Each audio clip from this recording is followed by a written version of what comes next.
Why do you think Western parenting style is better? As someone born and raised in India, I have witnessed firsthand the nuances of Eastern parenting, steeped in family values and interdependence. However, through my personal journey and observations, I have grown to appreciate certain aspects of Western parenting, particularly its emphasis on fostering independence. In Western parenting, there is significant focus on cultivating independence from a very young age. Children are encouraged to make their own choices, own decisions, learn from their own mistakes, and notably become self-sufficient as they mature. This contrasts with the more common Eastern approach where children, even well into adulthood, often rely on their parents for emotional and financial support. Whereas in Western cultures, often encourage young adults to venture out on their own after reaching a certain age, right? I really like this independence. So this independence is not just about living separately, but also it extends to financial self-sufficiency, making own life choices and bearing the consequences as well. Reflecting on my own life, I resonate deeply with the Western ethos of self-reliance. My parents invested in my education and supported me financially during my formative years. I am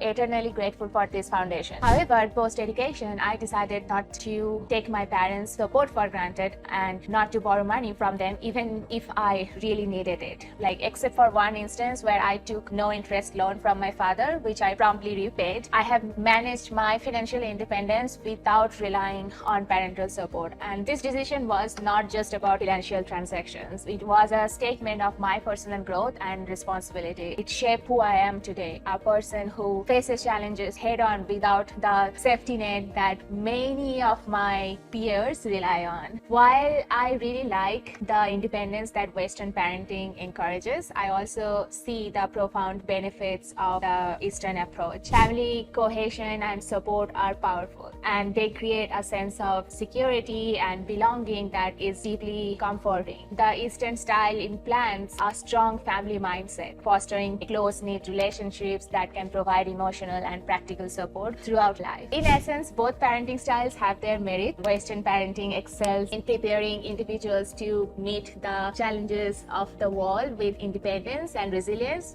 whereas Eastern parenting excels in creating a foundation of family support and collective growth. Perhaps the ideal path lies not in choosing between East and West, but in blending the two or creating your own. I would like to have my kid to be independent as they grow up. They can manage their own finances. They are not dependent on their parent. But I would also love my kid to have the values of building a family and the mutual support that it gives. So I think this hybrid approach could prepare future generation for a globalized world where adaptability, resilience, and interpersonal relationships are key to personal and professional success.